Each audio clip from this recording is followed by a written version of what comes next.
Good afternoon, Okay, Mr good. Fifield. Good afternoon, Mr. Henley.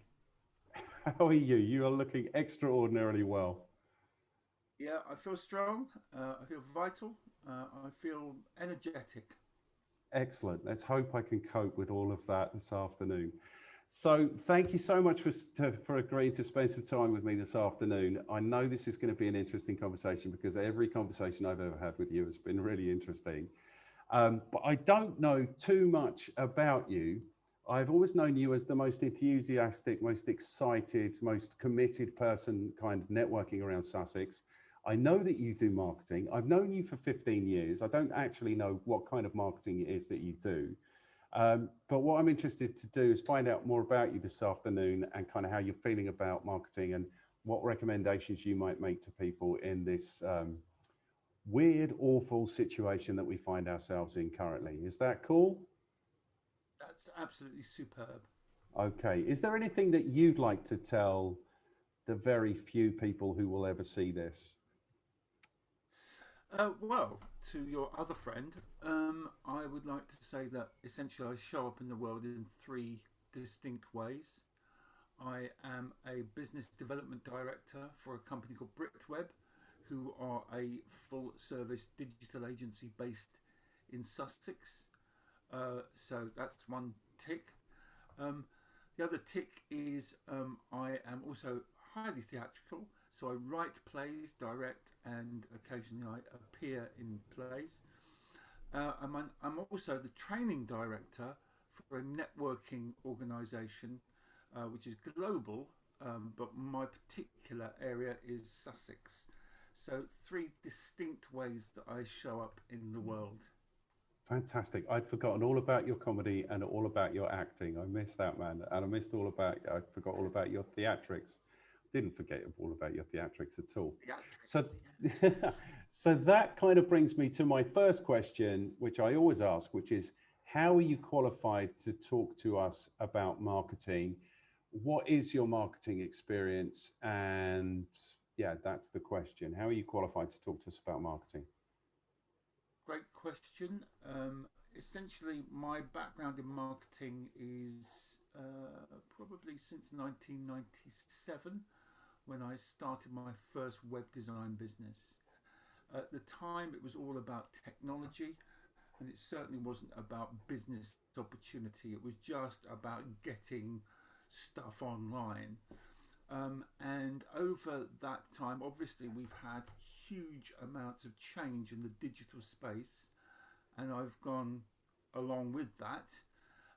So now I'm helping advising businesses from startup through to corporate, global corporate brands people like Electa, who manufacture MRI scanners and CT scanners, etc. Advising them on the best way to take advantage of the web to deepen and widen their digital footprint. Okay, fantastic. So have you always kind of been entrepreneurial in this? Were you like the first thing you did was set up a web design agency? Is that how it happened? Yeah, I started a what actually happened was, curiously, I was doing something that I had absolutely no knowledge of, which was importing electronic components and selling them to the likes of Matra Marconi, GC Ferranti, Hughes, etc. With absolutely no knowledge whatsoever. I inherited the business, or rather, I was hooked into a family business.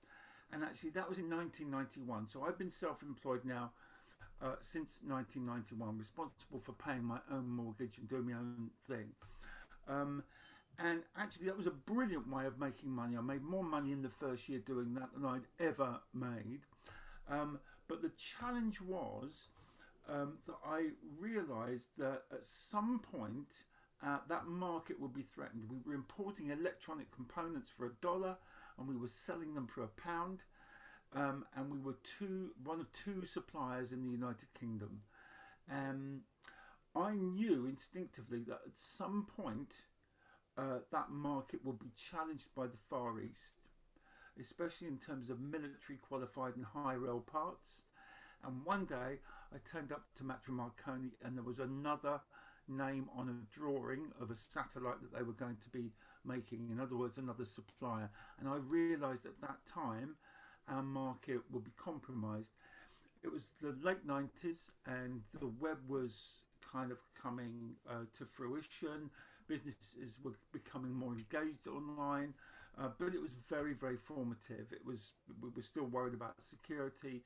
We were still connecting with 28.8 baud rate modems.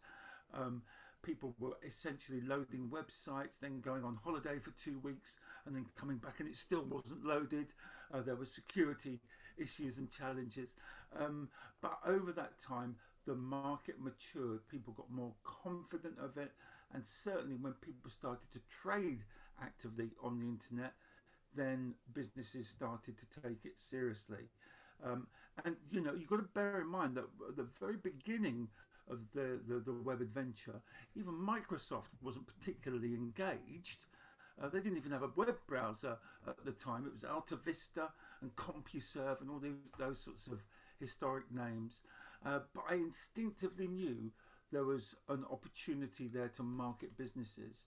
And in the first 3 months of setting up a web business, I sold around £27,000 worth of websites. And having no knowledge of how to build them, I got teams together to put them together. And then I suppose to a certain extent, if you look at that timeline, I've learned a huge amount about web marketing, and more especially how to adopt key principles that deliver ongoing success. Fantastic. And that's why I'm interested to speak to you. So you weren't on the tools, you weren't technically involved in building these sites. You went straight into selling them. Yes, absolutely. I am essentially somebody who spots opportunities and tries to find solutions to deliver on people's requirements. I mean, like you, excuse me. I always start with the end in mind. I have that conversation first up with the client. What are we trying to achieve here? And then I reverse engineer a solution to deliver on that requirement. It's the core principle of marketing. And I surround myself with good people. Probably like you, Martin, you can't do everything yourself. None of us is cleverer than all of us. So I surround myself with people that scare the shit out of me, who are highly skilled, ambitious, energetic, knowledgeable, and I utilize that to be able to deliver solutions to my clients. Fantastic. And you're right, that is exactly at the core of marketing, that ability to be able to identify a need and deliver a solution on that need. That is, for me, what marketing is. So in 1997, I imagine I was one of those people who was waiting for weeks for images to download and websites to download. But you were building websites at that time. So there wasn't much in the way of marketing available. Was it just, here's a website? How did you evolve into a marketing person or a marketing solution provider? I think the essence of that came around when, in sort of 2004, Facebook was launched, and we became aware of what these big tech companies were actually doing. They were giving free service, but they were getting their customers to pay with their data. And the same with Google, and same with all other social media platforms. You're paying for that service with your data. And I understood that data would at some point be monetized. In other words, that we would be fed adverts and interruptive media that would then speak to us on an emotional level and inspire us and motivate us to do stuff. So I think it was around 2004 was when Facebook was launched. But when the advent of Google and Google algorithms and understanding how subsequently paid search works allowed me to understand the potency of this marketing opportunity. and go to business and say, right, do you want a slice of this? And I worked actually, Martin, with the Consumers Association very early on, and Which magazine is their publication, and we did some trial marketing with them, paid search, and I think they put about £1,000 in for a month's worth of AdWords with Google. And based on that, we created a whole series of algorithms, which was essentially how to convert sales. So at what point people dropped off from the process, because as you know, the Which model is about getting somebody on a free subscription, and then there will be a percentage of people that drop off, people that don't complete the registration process, etc., etc. But we started to work out what the sweet spot for that marketing campaign was, and we understood that the cost per acquisition had to happen at or below £17.21 to make it work. And when you start getting into all of that kind of stuff, it becomes really interesting, because you've got definite cause and effect in terms of what you do relative to the results that you get. So that sort of learning inspired me, and it allowed me to help businesses, whether they were established in the market space or startups. Wow. Okay, so two things. You realized that this was a data trade, like the social media platforms and Google was a data trade in 2004. That was super early to that particular party. I don't think the world woke up to that until... The reality, yeah. I mean, the reality of it was that at the time, nobody really knew what was going on, and it was all a free service. And there was this acceptance online that stuff was free. You know, you just wouldn't pay for. You know, why would you pay for it? It was freely available. But I thought, well, these tech companies, you know, they're running at quite substantial losses. There must be a game plan here. You know, these people must be doing something in order to profit out of it. And sure as eggs is eggs, now we understand, and we're all a bit savvy when we click yes and we agree to terms and conditions and we accept cookies.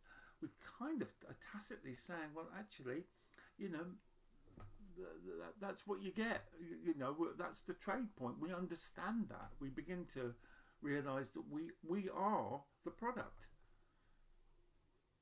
Yes, and all I'm saying is that, but people didn't realize this widely. I mean, I'm trying to think of when I realized this. I mean, this became kind of public knowledge with the Cambridge Analytica stuff. I think maybe 2013, 2014, this kind of started the realization with me. I was busy, you know, I was utilizing it. I was offering it to clients as service, like Facebook advertising, Facebook marketing, all of that stuff. I don't think certainly not in 2004. I remember signing up for Facebook thinking, well, they seem like a nice bunch of guys out of America, Northwest, what can go wrong? Do you know what I mean? It's like, and I remember literally feeling that. And then, I don't know, 2-3 years later, they sold out to Wall Street, and then everyone knows where it went from there. And so you were developing solutions in this, where you kind of develop it, you said you were building out algorithms of your own. No. We were just observing what was going on. We were basically creating very, very simple websites at the time.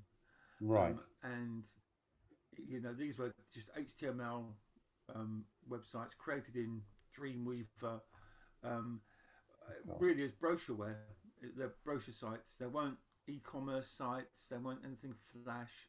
And in actual fact, we had I created two distinct brands.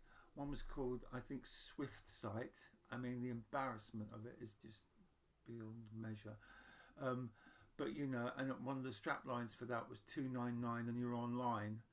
And just getting businesses to just engage and get on board. And when I started my networking adventure, it was an easy sell because everybody was curious but not necessarily ambitious about the web space. They kind of knew that they needed to be there, but it wasn't an important thing, and they hadn't kind of seen the construct of how it worked, and certainly nobody really understood paid search, or was engaged in that market.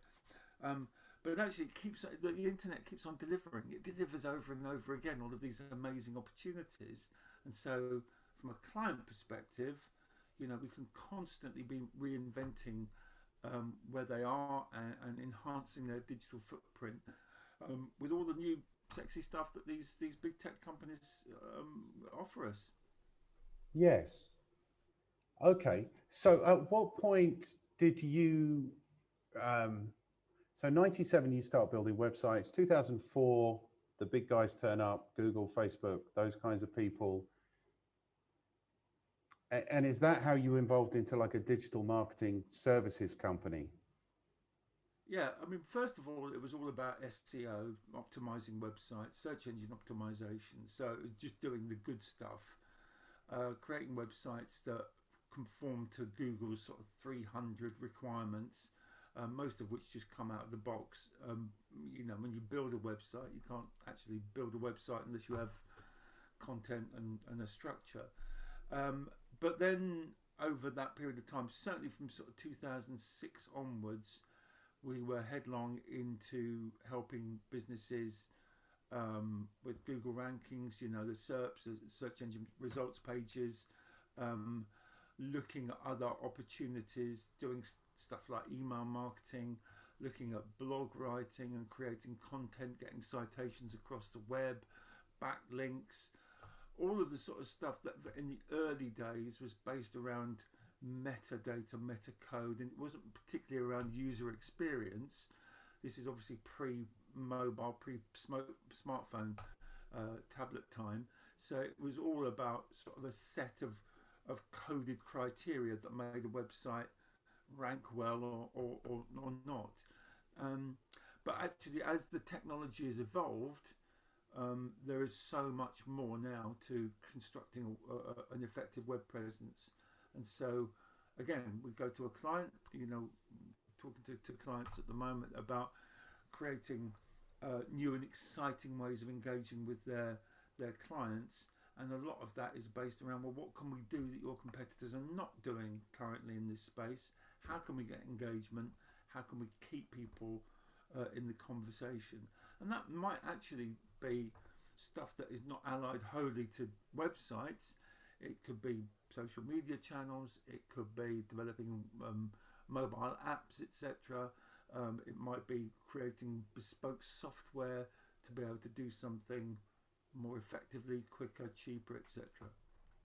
Okay, cool. So tell me, how do you feel about marketing?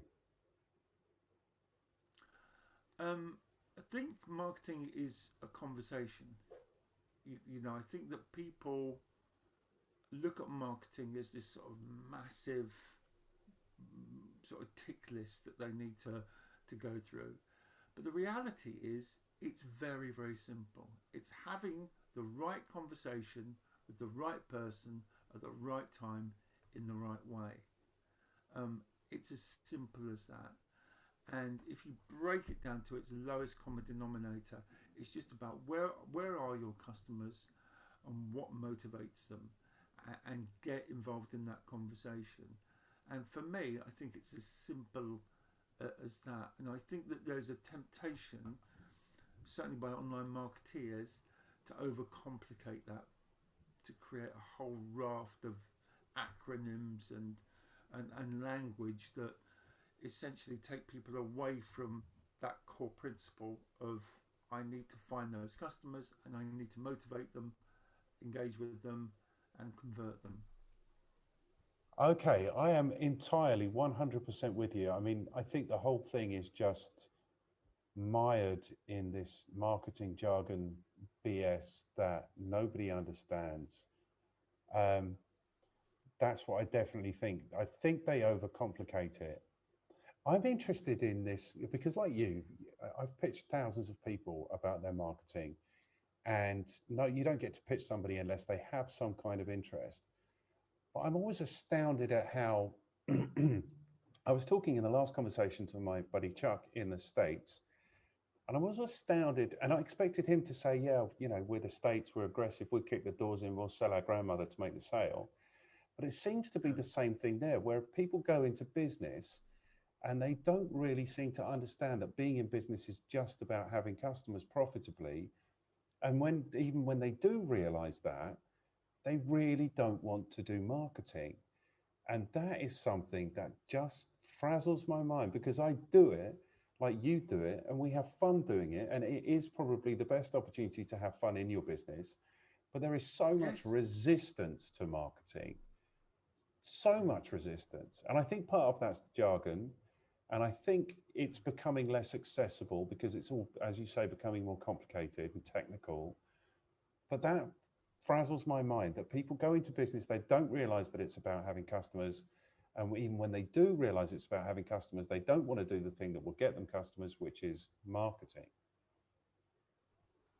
Absolutely. And I think that they forget that a customer journey doesn't end when a sale is made.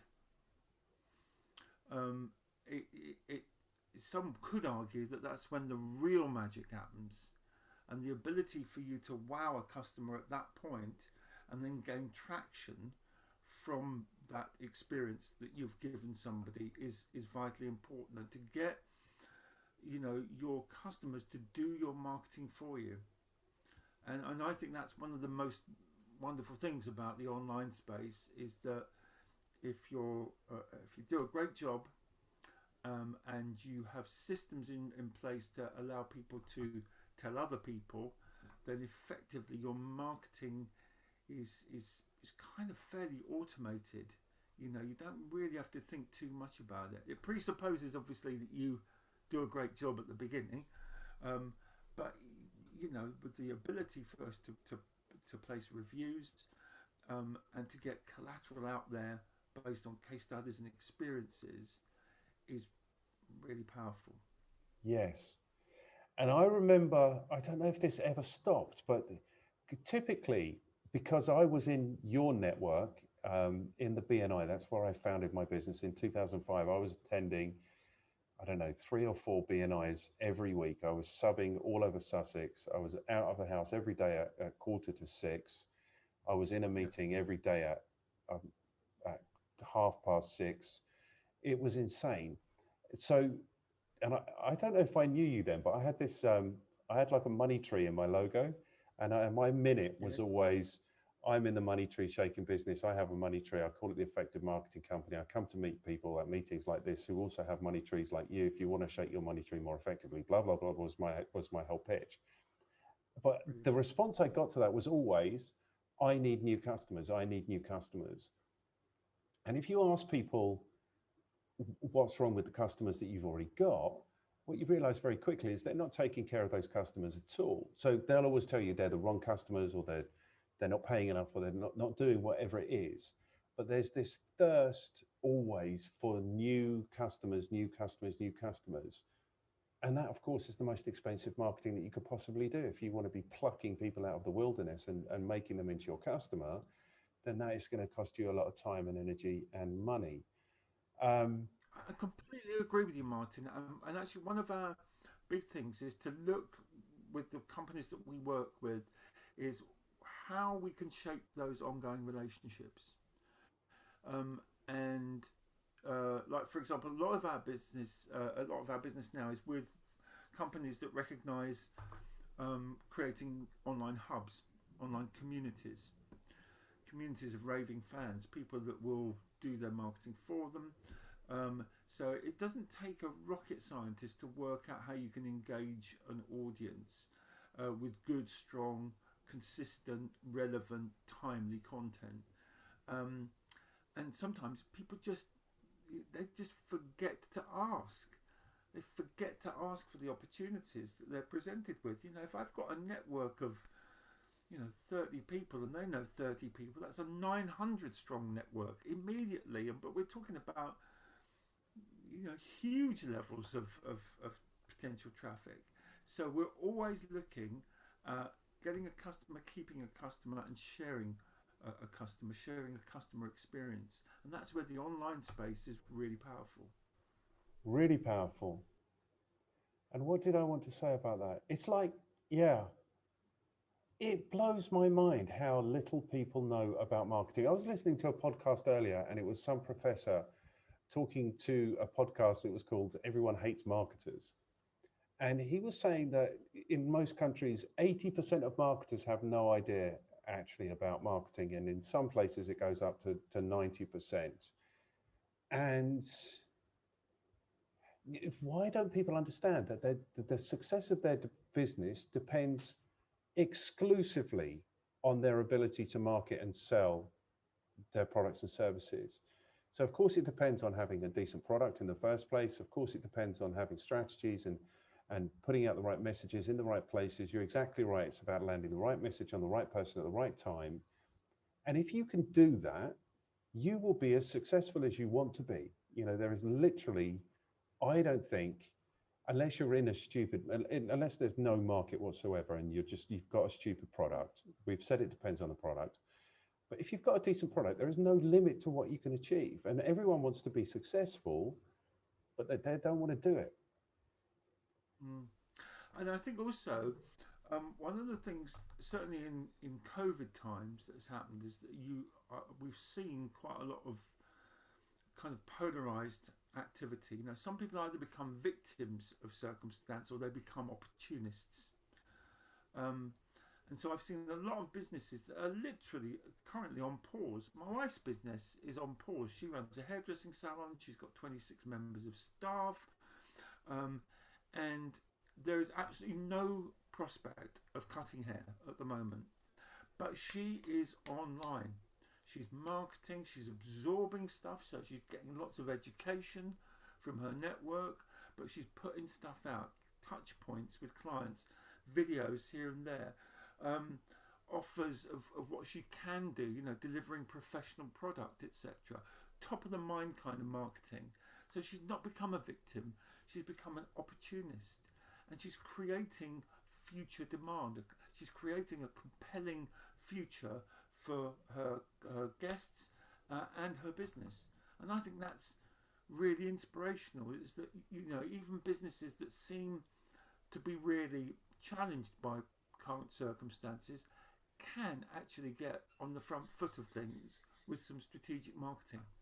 Yes. Well, this is what I said right at the beginning. This is one of two things. It's only one of two things. This is the biggest opportunity you're ever going to have in your life, because these recessions, these disasters always are, or it's the best excuse you're ever going to have in your life. So I've seen businesses immediately, the government offered furlough. They're like, okay, good, everyone go home. We're not working. And the people are happy to go home. If they think if they're getting 80% of their income, they're winning at life. They're happy with that, you know. But this is what I think marketing actually is it is the ability to see and realize an opportunity. And this is what also I see from small businesses who want to be doing better but don't want to do the things that they need to do better, is that people don't buy things by accident. They don't buy things because they're bullied into buying things. They buy things because they want to buy things or they need to buy things. And they buy things specifically from you, even if they need it, because they want to buy it from you. It should be a joyous situation. And it just freaks me out that it's just not. Why don't, this is the thing, just do this thing. Like, just be in your market, see the opportunities, realize the opportunities, make your customers happy, have a great life. Yeah, yeah, totally, totally. But people occasionally they get mired in the running of their business, the doing of the day to day, and they actually forget the joy of business. And actually, when I have one-to-ones with business owners, one of the first questions I always ask is, "Are you happy?" And I can't tell you, Martin, how many business owners their eyes fall to the floor, and you know they're not happy. They're not engaged in their business. They've lost the essence of what it is to be in business. And actually, all of that is based around your marketing message and your brand positioning. And your Because success. if you live and breathe a brand, yeah, if you live and breathe your brand, and it's a great brand and it's sustainable and it's fun and it's engaging, it makes life a lot easier, and also you get the right customers as well if you've got the right energy. You absolutely do. And it's insane. And on the other side of this, there is the marketing industry, which is, I think, pretty shameful.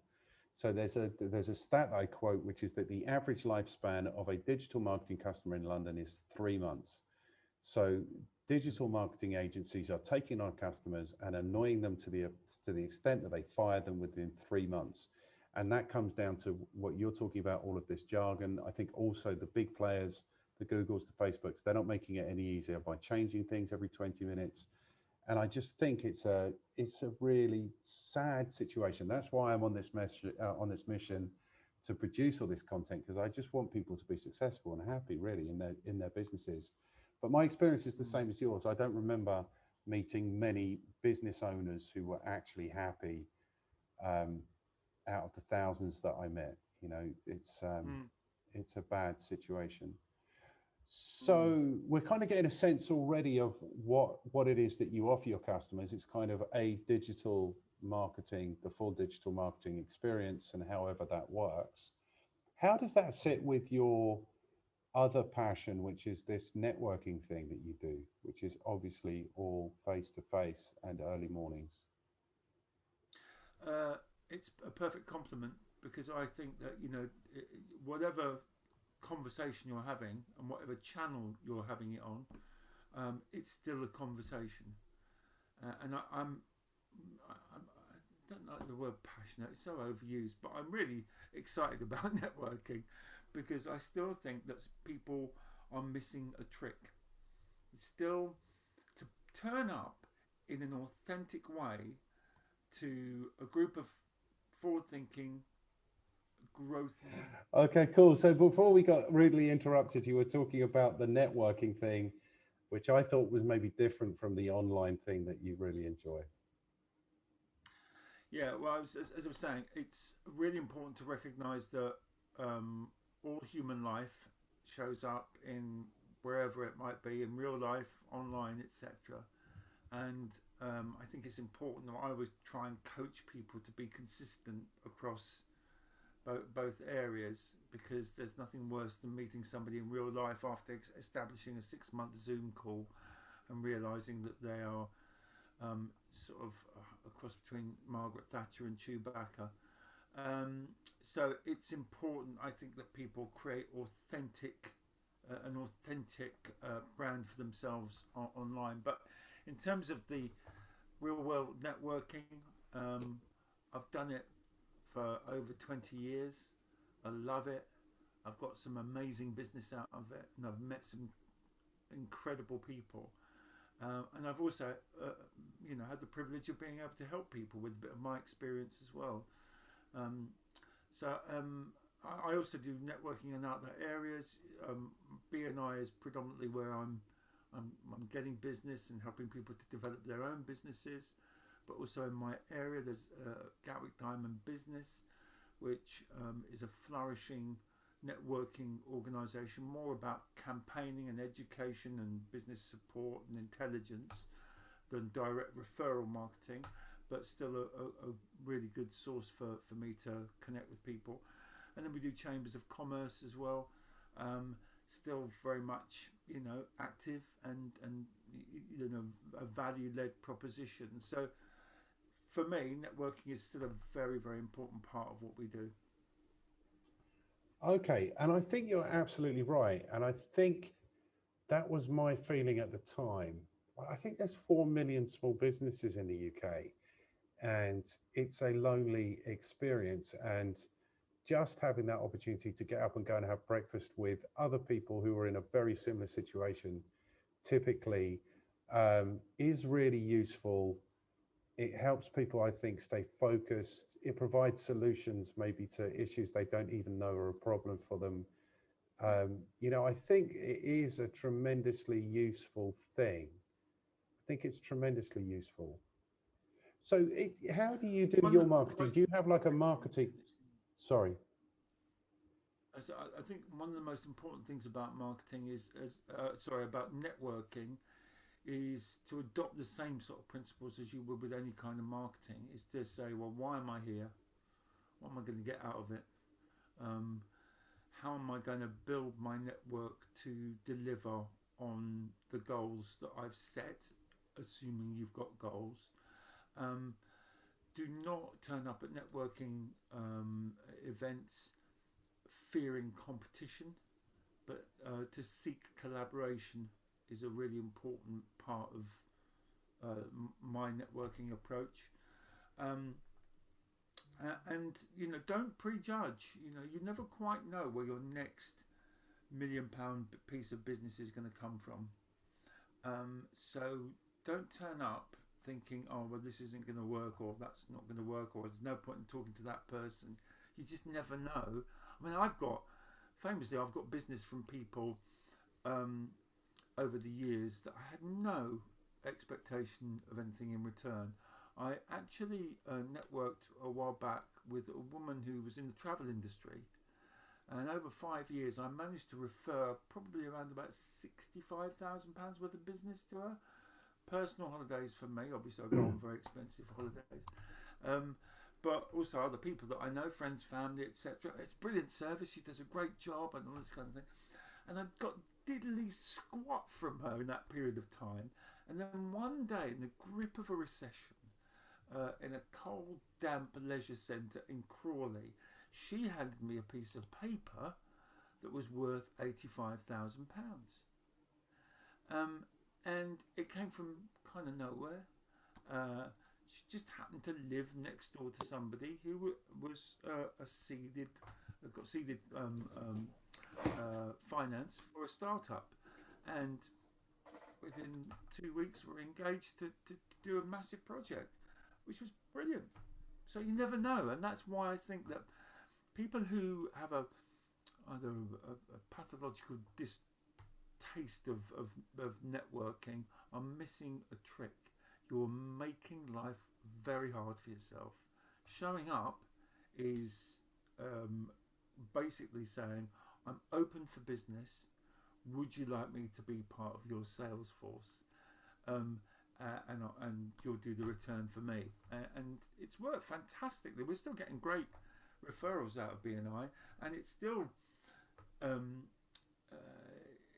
from the outsider's perspective seen as quite a small business type of environment, but well, we haven't ever found that. We've got some amazing business out of it, just with people who are running local businesses. So never prejudge. Never prejudge.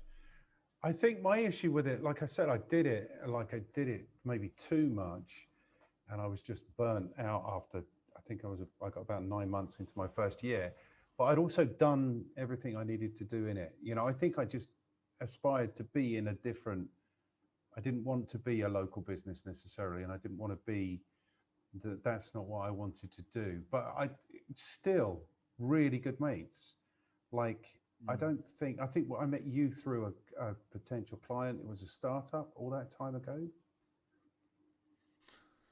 I can't remember exactly what we worked on. I remember what it was. It was. Do you remember Gordon Bora? Oh yeah, Gordon Bora. Yeah, the coach. Yes, and he had a business called High Performance or Peak Performance or something like that. And it was, you were talking to him, I was talking to him. I think that's how we met. But still, I've got good friends that I met through the BNI all that time ago. And still, if I go to BNI meetings now, like I did one recently, and there's people there that I know, I think it's a good thing. I think it's a good thing. I think it's an amazing thing. I think once you understand what it actually is, and specifically what it's not, you can make good use of it. For me, BNI, specifically BNI, is 3 things. It's business education, business support, including emotional support, and it's pre-qualified opportunities to do business through referral. Those are the 3 things. But like any networking, it's based on building relationships. And of course, in the online space, we're trying to make that relationship as quick as possible. But Yes. in the real world networking, it takes more time to get the bigger results. But it's time well spent as far as I'm concerned. Okay. And is this part of like a marketing mix that you do, or is it your online stuff and your networking that kind of sustains you in your business growth? Yeah, I mean, um, I think actually the relationship between what we do, business networking, helps us to establish what the market is requiring. So we can actually go to our network and say, right, look, here's an idea, here's some thoughts. What do you think? Does this resonate for you? So in our business, we will take a sounding board. For example, one of my groups, I'll harvest 10 members and just do a focus group for them, for example, with them, just to establish some ideas that maybe we're considering putting out, whether that's got legs, or maybe to do a little bit of a focus group in terms of one of our clients. So in that way, it gives us access to entrepreneurial minds who may be buying service either from us or from our clients. Yes. And I think that's really interesting because you are, if you walk into those rooms, you are in the market, and you are engaging with the market and you're hearing what they're saying. And I think that's also, the cornerstone of marketing is understanding the market and what it is they want or their need. And I'm imagining in the thing that's happened in the last 12 months, that has been invaluable because so many people are so isolated and they don't know what's going on for other people. So Mm. the BNI thing I know has gone on through these Zoom meetings, um, but yeah, I think that's critically important. So that kind of Well, brings me, and to be honest with you, it plays to our strengths as a business because the more people are online, they're getting familiar and comfortable with being online. Um, and then we say, right, well, you're doing it anyway, so can we create some authentic IP around how you're showing up online? So now we've seen a marked increase in the amount of businesses that are using video to market, whether it be show and tells or how, what direct sales messages, whatever it might be. So actually, the last year has been, I think, pretty transformational for businesses in terms of their attitude toward being online. I mean, we've helped some businesses um, transform, within 48 hours. One of our clients is runs 7 restaurants in Surrey. They're fish and chip restaurants. It's a great business. He earns a lot of money. Um, and of course, as soon as the first lockdown occurred, it was takeaway only. They needed a click and collect service. We created that within 48 hours. And in the first week, he did 116% more business online through his click and collect service, um, because there was a bit of a pent up need, and he seemed to be active and responsive, and kind to his customers. Come and get fat on me. yeah. And I think, I mean, that brings me to where I want to go with this, which is I don't know if you were there, but in 2009, I did a presentation at City College in Brighton and I called it Making the Most of the Recession. So at that time, I think we'd been officially in recession for a month or 2 months, but they'd been banging on about it in the press for like 18 months previously. And it was probably the nadir of my presenting career. And I was just telling them, this is the best opportunity you're ever going to see. It's like, now the market is dynamic. Now the market is evolving. Now the people who are surviving on debt are going to be in trouble. They're going to go away. Their customers are going to be looking for customers. So I've just transcribed this because I'm putting a whole tsunami of content on my website. And I know this recession is very different. This situation is very different. But I think the advice has to be the same. Things have got so bad. I'm putting the band back together, and effective marketing will be available to people again. Um, Because what I know is it doesn't really matter what the situation is, those businesses that are able to market themselves effectively will be the best off. And it won't necessarily be better than it was before, but you will be the best off if you are the best at marketing. So that's kind of what I'm interested to know from you is what's your recommendation now for businesses in this stupidly weird situation? Um, right. Well, first of all, to take a dispassionate look at what they're putting out online. Does it fit the bill? Is it the right message for the right time, the right audience? Is to do a deep audit of where you are from a marketing perspective. I think it's really crucial not to, like you said, not to get mired in analytics and green arrows going up and red ones going down. Is to say, well, what are the results here? What's converting? What's not converting? You know, the technical aspect is one thing, but ultimately it's about the message. And if you can get the message right, um, as I say, timely, relevant, all of those sort of the marketing holy grail, then you have a real chance, I think. And also to be creative, you know, to try and look at ways in which you can monetize your expertise. And it might not necessarily be the thing that you're doing or you have done in the past, but what are the opportunities using technology can you put in? So a deep audit. And if you don't know how to do that, get people who do. Surround yourself with experts, surround yourself with people with proven track records that can help and advise you. It needn't cost the earth. In fact, you know, a decent agency will be really happy to give us a top line understanding of where you are and some potentials and recommendations around actions. And again, a lot of that might be technical, but also to look at that marketing mix. You know, what is it that you're doing that is working, and what is not working? What are your competitors doing? Are they stealing a march on what you're doing at the moment? Just to be hyper aware. And if you don't know how to be hyper aware, get somebody, as I say, who does know how to be hyper aware. Buddy up with them, make friends with them, and utilize their experience.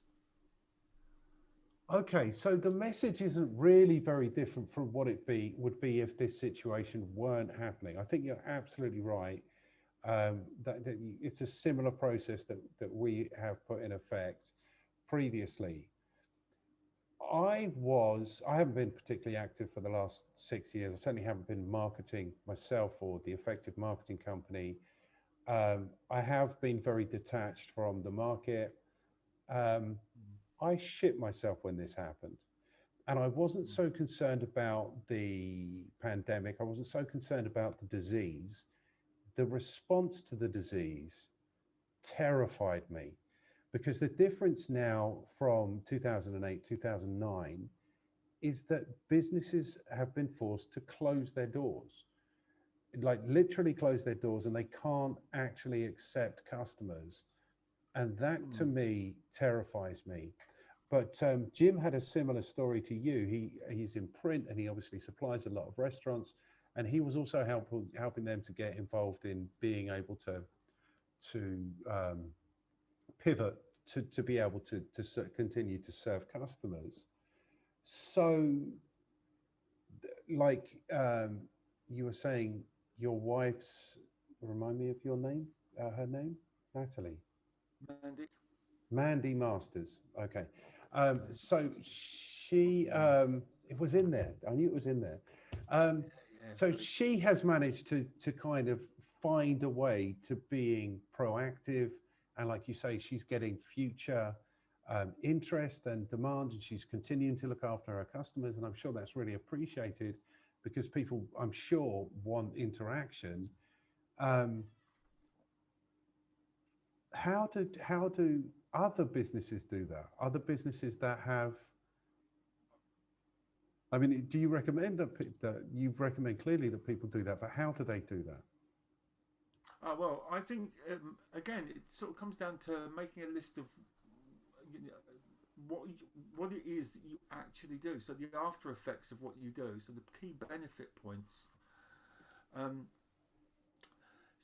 I suppose to a certain extent, Martin, it's about revisiting why you're in business in the first place. Because we get so mired in the do that sometimes we forget to do some future proofing, some forward thinking. So it's about how you add value to that relationship. And I think, from that particular example, obviously it's an ongoing relationship. It can be an ongoing relationship online as it can be in the salon, for example, or if you've got a relationship with any business. Um, it's just about how you create desirable worth, so people come back to you because you are the acknowledged expert in your field, and just creating an ongoing conversation. Um, Yes. and I think, like you've said in the past, when I've seen you speak, um, we spend so much time and money and effort in getting new customers, and then when we've got them, we forget them. Yes. And yet they are the source of future products, of decent feedback, uh, ongoing relationships with other third parties, um, you know, improvements to Referrals. your business processes. Exactly.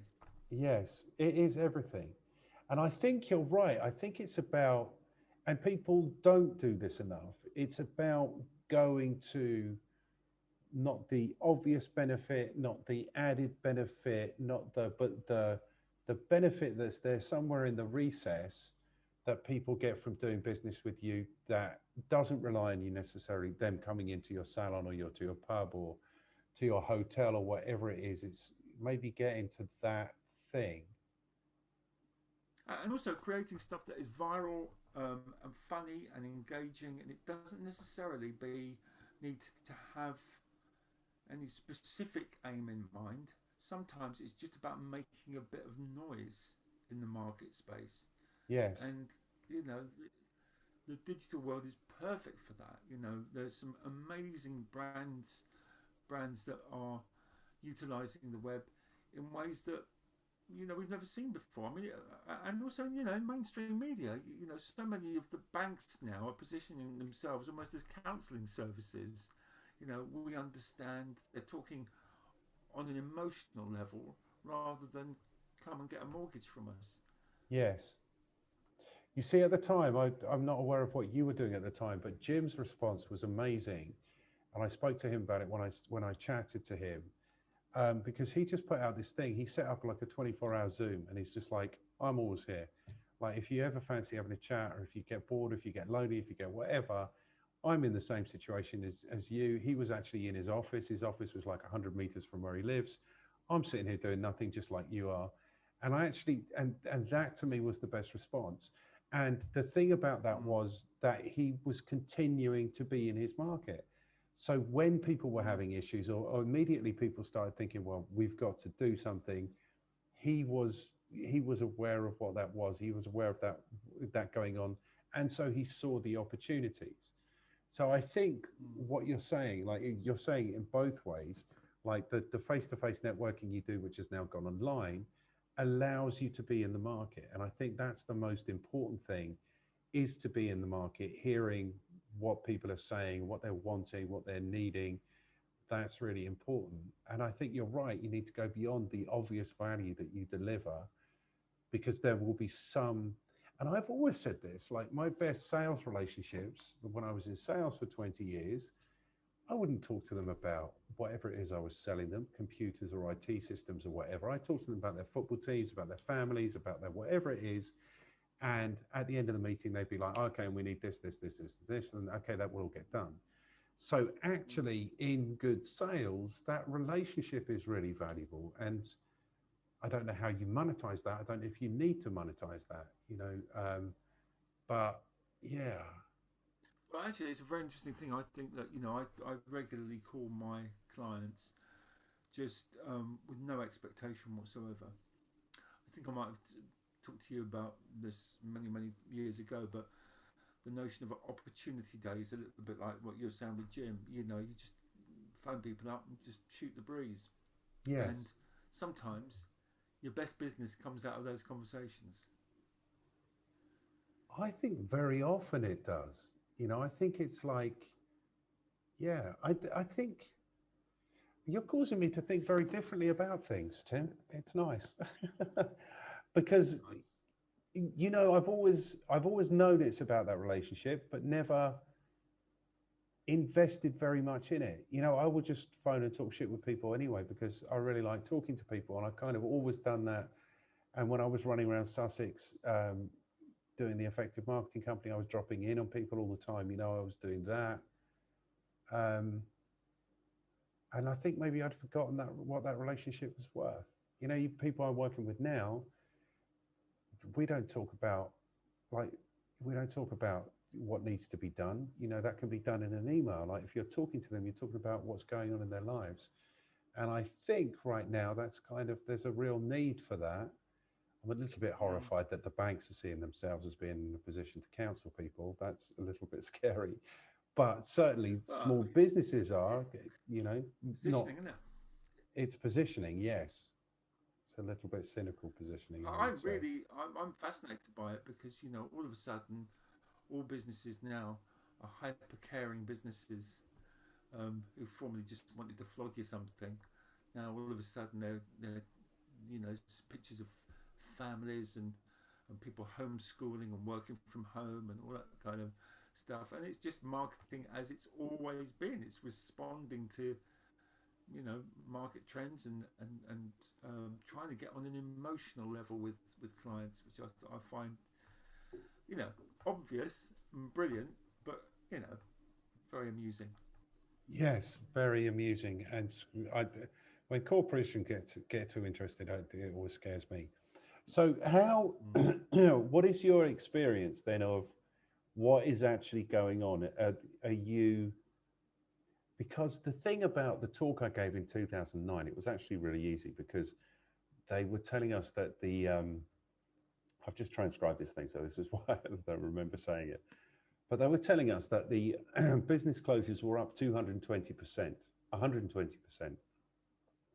So then it had gone up to 120. And of course, everyone hears this 220% figure and they're petrified.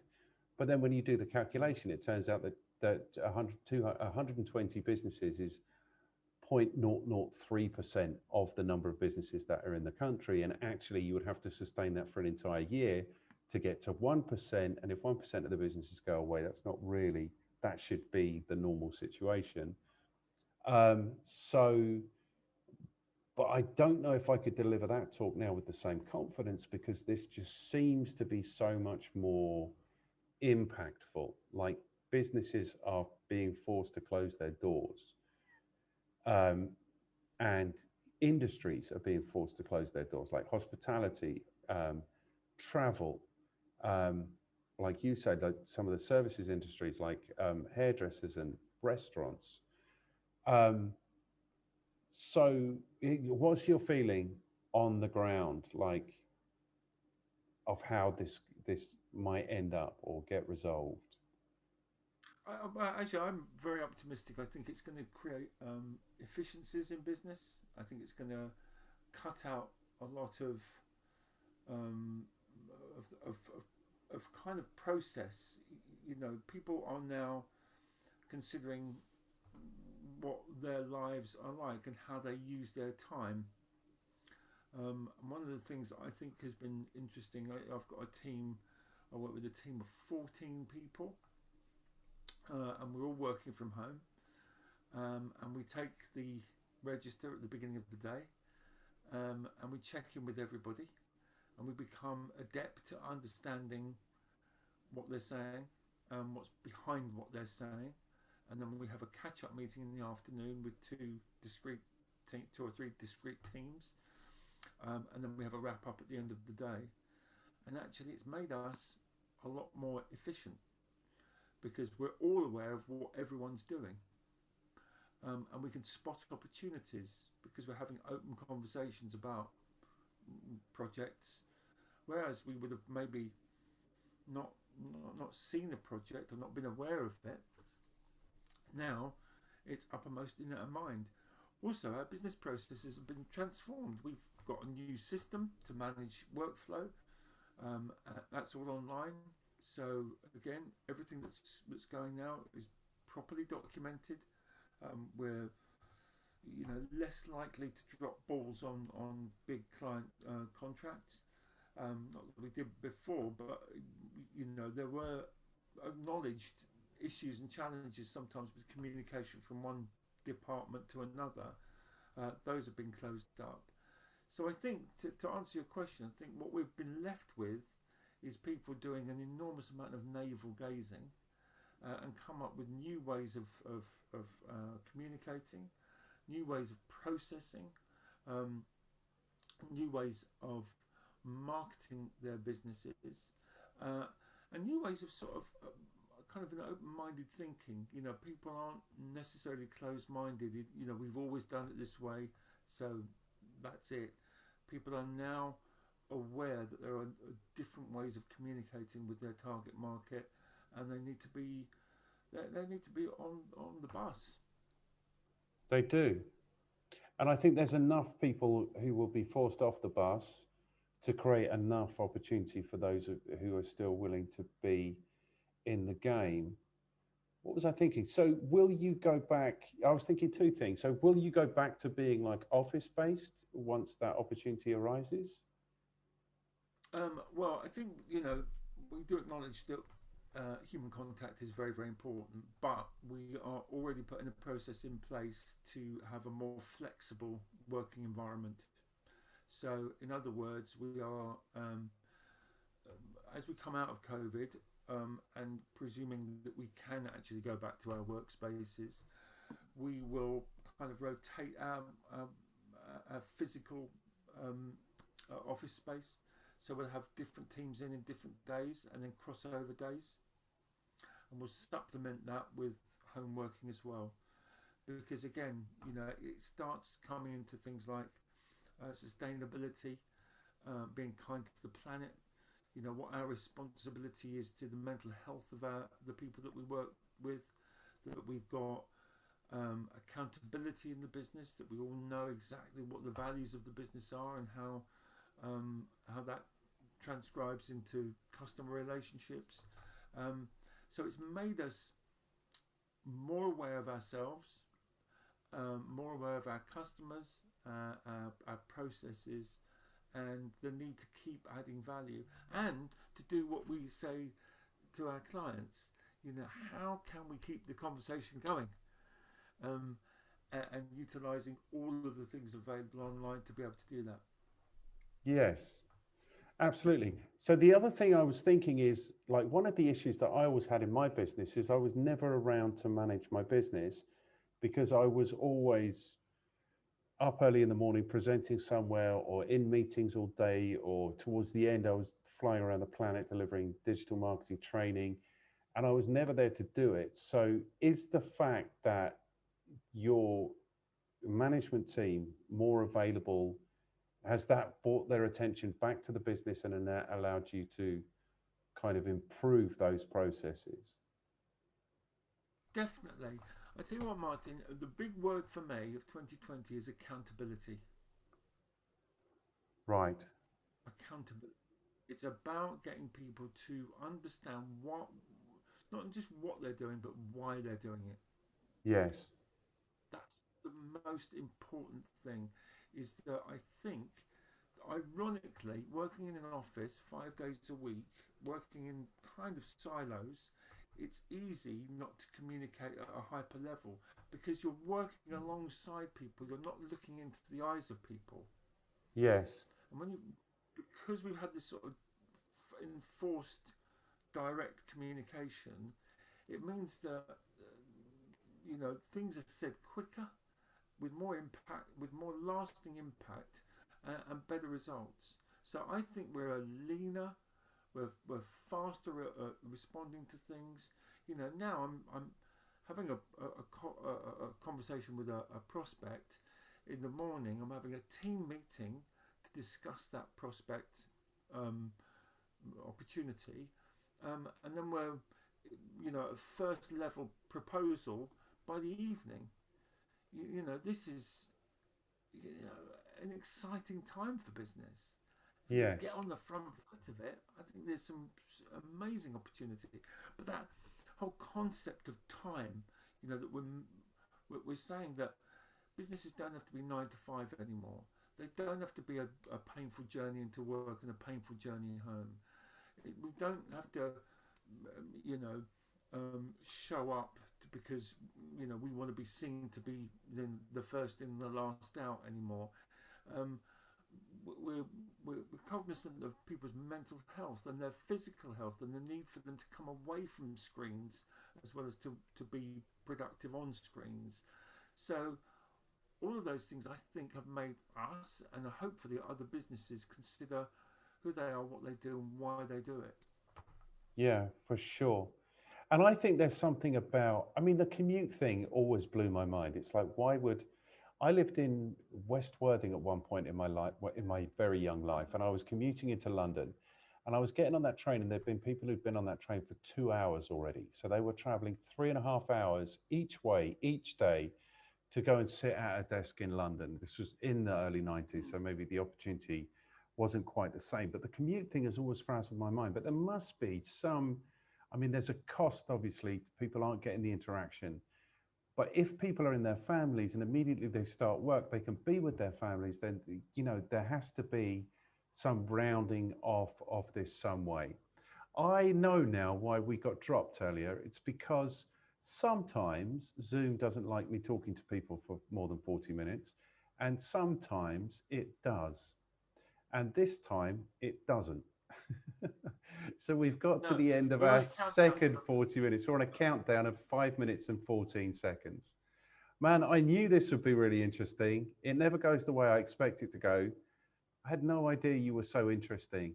I still think you're hugely entertaining, enthusiastic. So I'm adding Well, I'll do interesting one now thing, to that. Martin, that you may not know, but about 3 years ago, this coming March, um, I had a brain tumour Okay.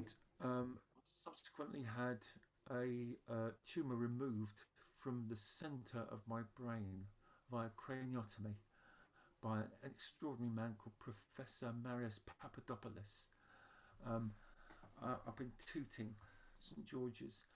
And the recovery period from that was long and fairly arduous, but it completely uh, changed the way I saw the world and my ability to connect with it.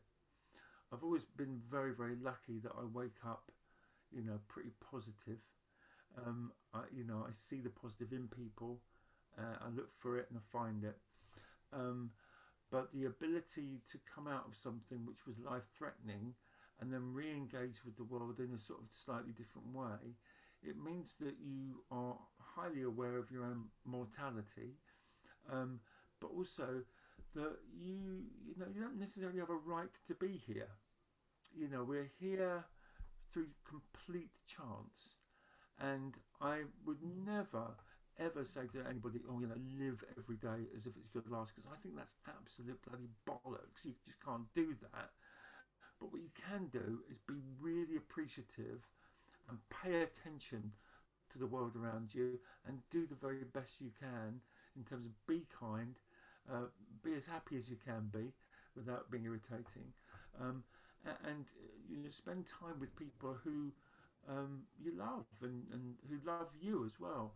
And that's kind of where I'm at.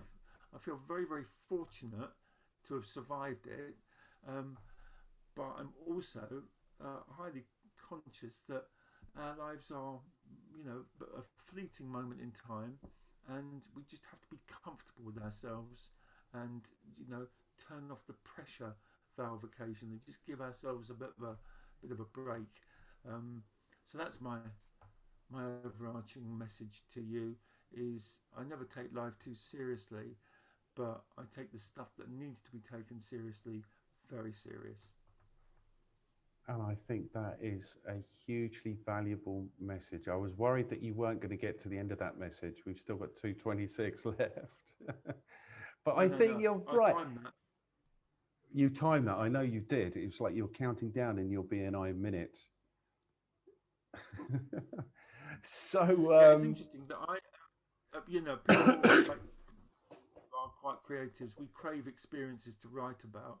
So, when Tammy Wynette's husband ran out, she was very sad, but she did get DIVORCE out of it. yes. So I'm actually writing a show called I've Had Brain Surgery, but I don't like to talk about it, in which I am going to talk about it for an hour and 15 minutes. Watch this space. So like you, Tim. Okay, cool. So we are down, we've got less than a minute to go. Yeah, Man, thank you so much. This has been really interesting and useful. And I think you're right. People need to be more engaged, more living, more giving. And if they can do that in their marketing, they'll be more successful. They'll have more fun. I think that's what they should do. I've got no idea when this is going to cut out. So I'm just going to tell you, I love you, man. I'm so glad that you have recovered. thank you so much. And we need to speak more, man. Yeah, let's do another one very soon because We do. I have got bragging rights now. I've got a mate in Bali. He's just amazing. Yeah, he's got a brilliant beard. He's got a really good beard. Cool. It's going to cut Take off it any easy. second. I will speak to you very soon. Thank you, Tim. Yes, so. Cheers, man. Bye. Bye.